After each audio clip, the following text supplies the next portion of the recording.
Mom, if you love me at all, turn around and leave right now. My daughter said it while standing in her wedding dress, with two security guards beside her and 100 guests staring at me like I was some dangerous stranger. He said my face looked too tired for television, and then my own daughter nodded like she agreed. That was the moment I realized I wasn't sitting at a family dinner in Savannah anymore. I was sitting in a room full of people quietly waiting for me to disappear.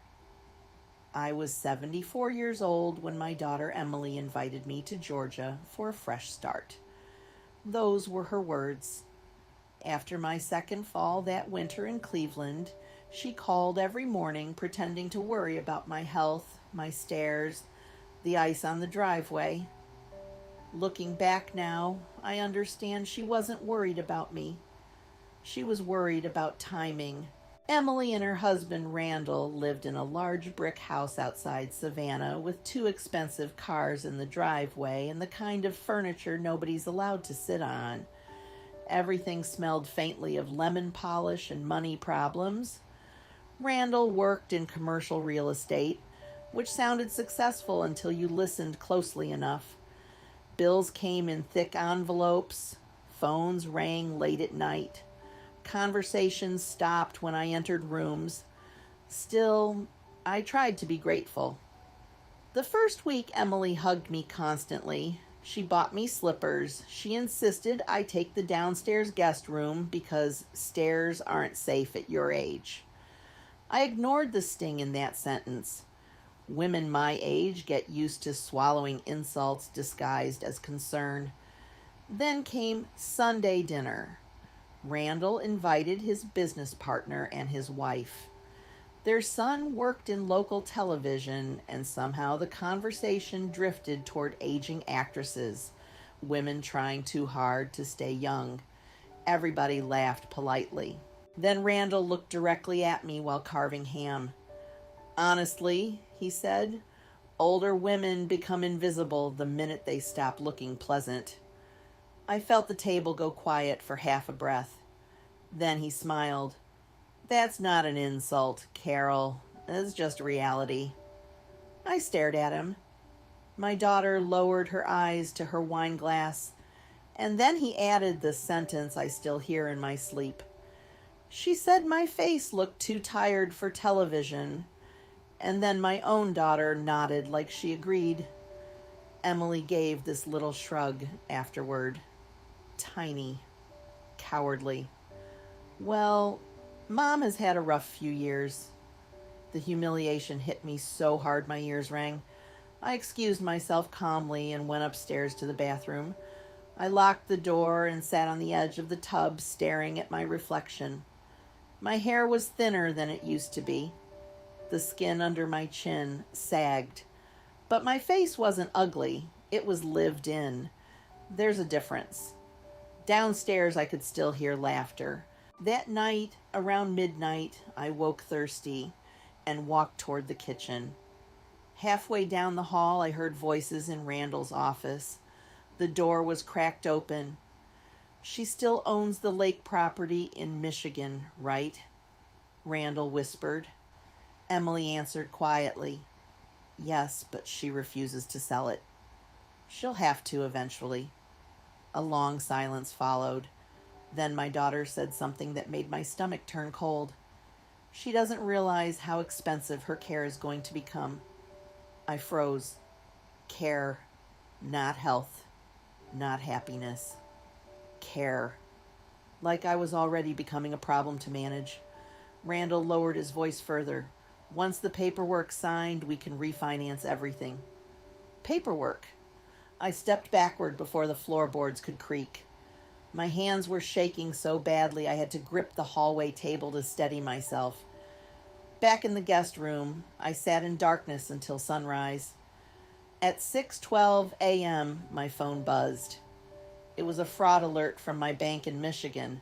Someone had attempted to access one of my accounts the night before. I called the bank before anyone else in the house woke up. The woman on the fraud line sounded young. Too cheerful for 6 in the morning. Mrs. Bennett, it looks like someone attempted to reset your online credentials from a device here in Savannah, Georgia. My throat tightened. Was anything transferred? No, ma'am. The request failed because the security answers were incorrect. I closed my eyes slowly. Security answers. Emily knew every answer. My first dog, my maiden name, the street where we lived when she was little. I used to joke mothers spend half their lives memorizing details for their children. I never imagined my daughter would use those details like lockpicks. Can you put a freeze on everything? I asked quietly. Absolutely. When I hung up, my hands felt numb. I heard footsteps overhead. Randall. Heavy, impatient steps. Emily moved softer. Even as a child, she walked carefully when she was guilty. I stayed in the guest room until breakfast. Emily stood at the stove wearing cream-colored linen like she belonged in one of those magazines for rich Southern women pretending not to age. Randall sat at the island, scrolling through his phone. Nobody mentioned the office conversation. Nobody mentioned the bank. Emily smiled too brightly. Sleep okay? Yes, I lied. Randall looked up. We should probably discuss long-term plans today. There it was again. Plans? Everything sounded like paperwork with them. I poured coffee slowly. What kind of plans? Emily exchanged a glance with him first. That hurt more than I expected. My daughter used to look at me for reassurance. Now she looked at her husband for permission. Well, she said carefully, we've been researching assisted living communities. I laughed once before I could stop myself. Not happy laughter, the kind that slips out when your heart gets hit too hard. Randall leaned back. Carol, you need realism here. You're alone. You've already had falls. I also still drive. That's not really the point. No, I said quietly. I'm beginning to think it isn't. Emily sighed dramatically. Mom, nobody's attacking you. I looked directly at her. You tried accessing my bank account last night. The silence landed like broken glass. Randall recovered first. Men like him always do. That's ridiculous. The fraud department traced the attempt here. Emily's face drained white, and that told me everything. Mom, she whispered, I was only trying to help organize things. By pretending to be me? It wasn't like that. Then tell me what it was like. She looked toward Randall again. Always Randall. He stood slowly. This is exactly why we were worried. You're confused and emotional. I stared at him in disbelief. Confused. That word hit harder than the theft. Because once people decide you're confused, they stop hearing you completely. Emily started crying then. Real tears. My daughter always cried when cornered, even as a teenager. We're drowning, she blurted suddenly. Randall snapped his head toward her. Too late. The truth was finally in the room. Emily covered her mouth, but the words kept spilling out anyway. The house is leveraged twice. Randall lost money on the Charleston project. We're behind on taxes. Emily, Randall warned coldly, but she kept talking, shaking now. We thought if we combined assets temporarily. My assets? I asked. Her silence answered me. Randall stepped forward, calm again, dangerous again. You have substantial holdings sitting untouched while your family struggles. My family. Funny how quickly people use that word when they want something. I buried my husband, I said softly. I spent 48 years building those savings with him. You speak about them like they're loose change in a drawer. Emily started sobbing harder, and Randall looked annoyed, not ashamed, annoyed. That was the exact moment I became afraid of him. Then he said something low and ugly that I don't think he meant to say out loud. If you'd just cooperate, none of this would need to get unpleasant.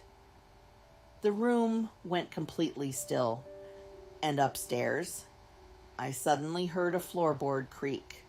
Someone else had heard him too. I turned slowly toward the staircase. My grandson Luke stood halfway down in wrinkled sweatpants, one hand gripping the railing so tightly his knuckles looked pale. He was 19, home from college after taking a semester off, though nobody ever explained why. His eyes moved from Randall to Emily, then finally to me. "How long has this been going on?" he asked quietly. Nobody answered. Randall straightened immediately, slipping back into that smooth businessman voice. "Luke, this is adult financial discussion. Go upstairs." But Luke didn't move. "I heard enough," he said. Emily wiped at her face. "Honey, it's complicated." "No," he said flatly. "It sounds disgusting." The tension in that kitchen became unbearable. Even the refrigerator hum sounded loud. Randall stepped toward him. "Watch your tone." Luke laughed once under his breath. "You're threatening Grandma over money, and I'm the one with a tone problem." Emily stood abruptly. "Nobody threatened anybody." I looked at her carefully. "Yes," I said. "He did." Randall's jaw tightened. "It was a figure of speech." "No," Luke said. "It wasn't. For the first time since arriving in Savannah, I saw somebody else in that house looking at Randall the way I had started looking at him. Not like family, like danger." Luke came downstairs slowly and stood beside me. That simple gesture nearly broke my heart. Randall noticed it too. "You don't understand the pressure we're under," he snapped suddenly. "Everything is collapsing because nobody planned ahead." I stared at him. "You mean you didn't plan ahead?" Emily began crying again, quieter this time. Exhausted crying. Luke folded his arms. "How bad is it?" Neither of them answered. Then he looked directly at his mother. "How much debt?" Emily whispered a number so low I barely heard it. But Luke heard, and his face changed completely. "Oh my God." Even I felt dizzy. It wasn't ordinary debt. It was catastrophic. The kind people hide until hiding becomes impossible. I suddenly understood the expensive furniture, the vacations posted online, the designer handbags Emily carried while complaining about grocery prices.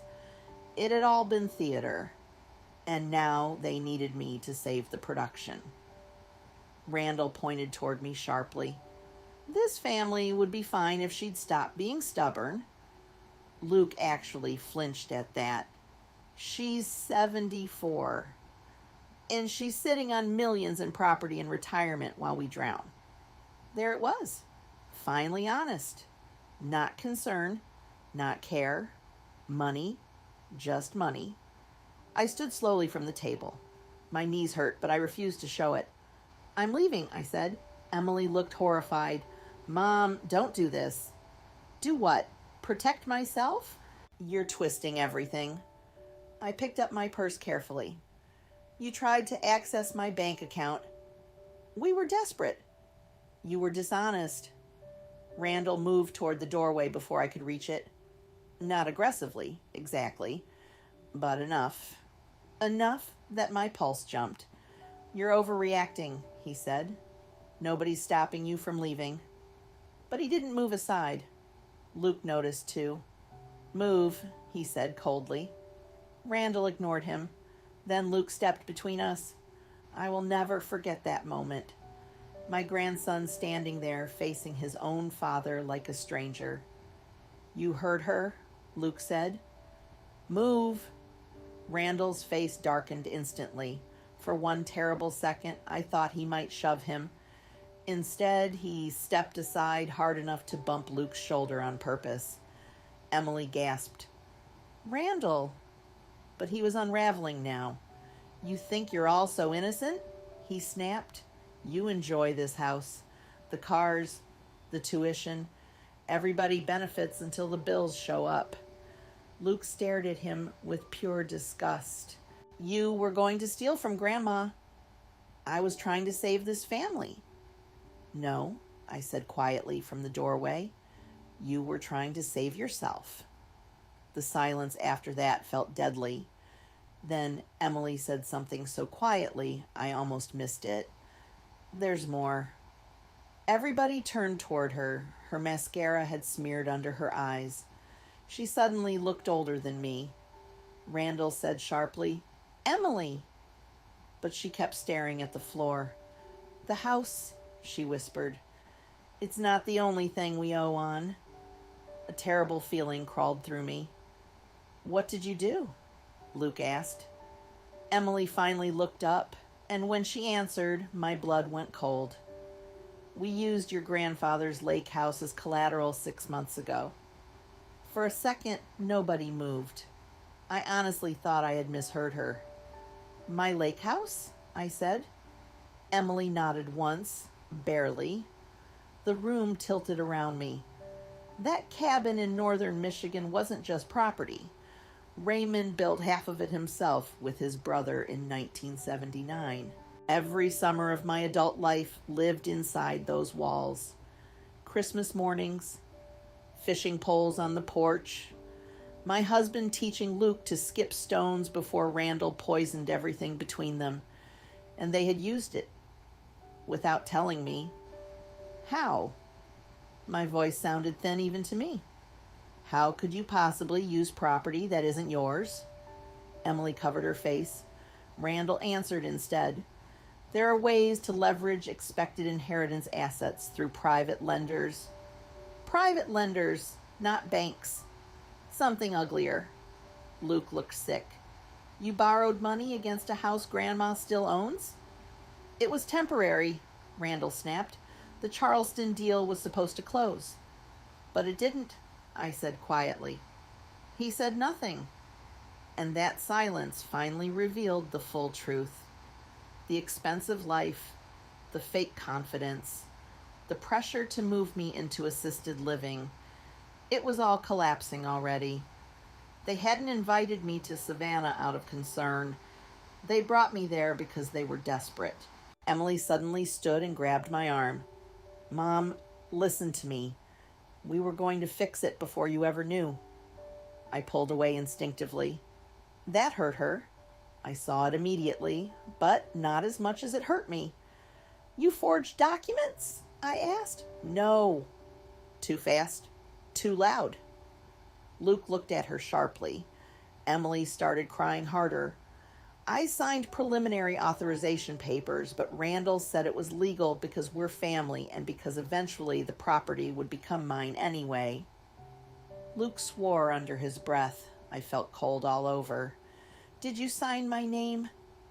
Emily couldn't answer. She just cried. And that was answer enough. Something inside me changed permanently then. People think betrayal feels explosive.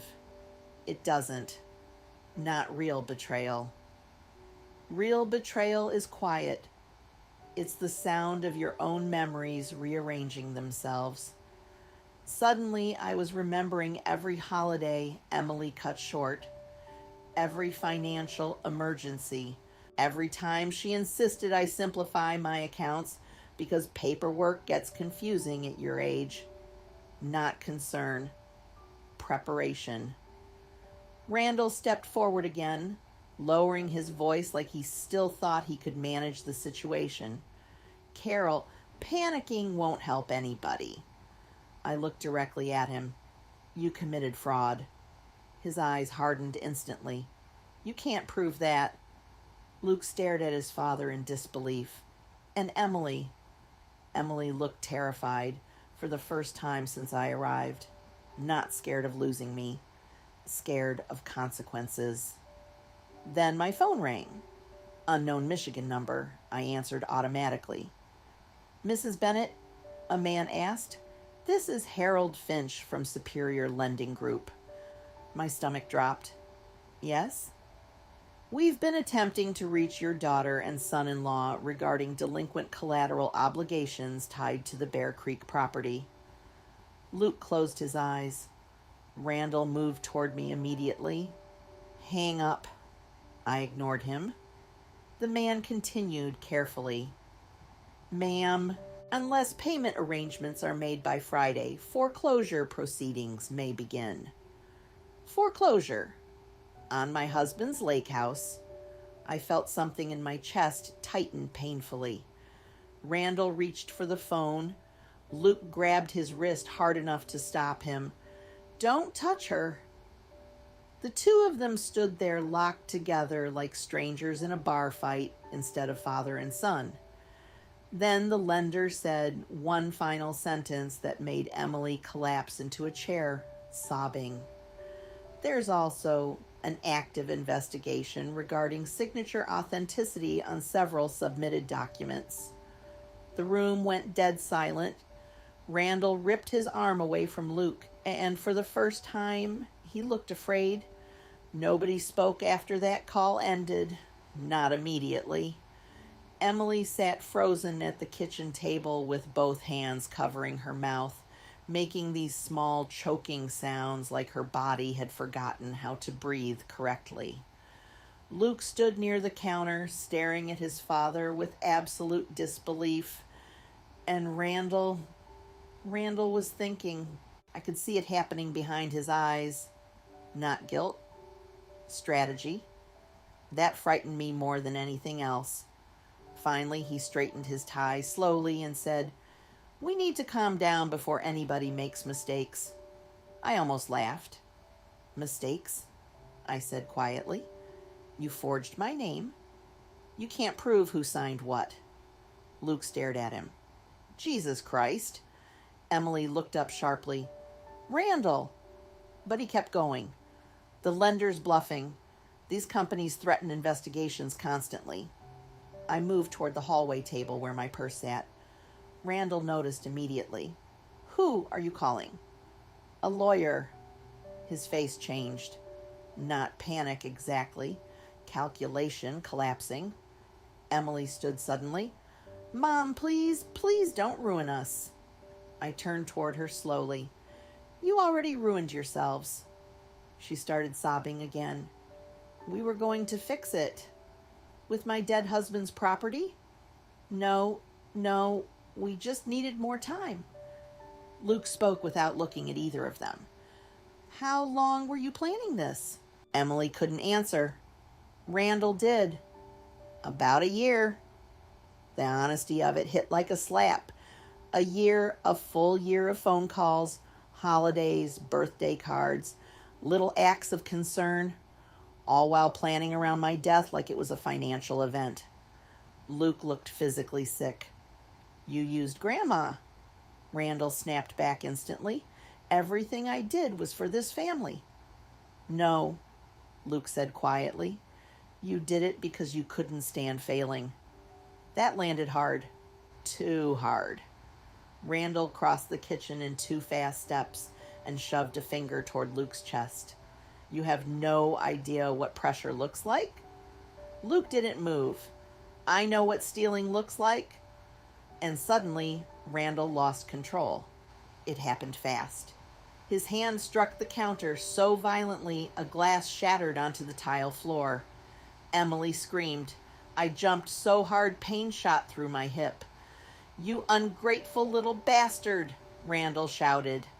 Luke stepped backward automatically, and in that moment, I saw fear in my grandson's face. Not surprise. Recognition. Like this wasn't the first time Randall exploded that way. The room went horribly quiet after that. Emily looked between them with pure exhaustion. Then Luke said the sentence that destroyed whatever remained of that family. Tell her about Charleston. Randall went still. Emily whispered, Luke. But he kept staring at his father. Tell Grandma why the deal failed. Nobody breathed. Then Luke looked directly at me. He lost the money gambling. The silence afterward felt monstrous. Randall lunged toward him. Emily screamed again. And before I could even fully understand what was happening, Luke shoved his father away hard enough that Randall crashed into the kitchen island. A drawer slammed open. Something metallic hit the floor. I looked down. Car keys, prescription bottles, and a handgun. I looked at the handgun for maybe 1 second. Then I looked at my daughter. Emily walked past me trembling and stood beside Randall anyway. That hurt more than everything else combined. Some stories end quietly, but the damage stays with people for years. If this story meant something to you, leave a comment below and subscribe for more real emotional stories like this one.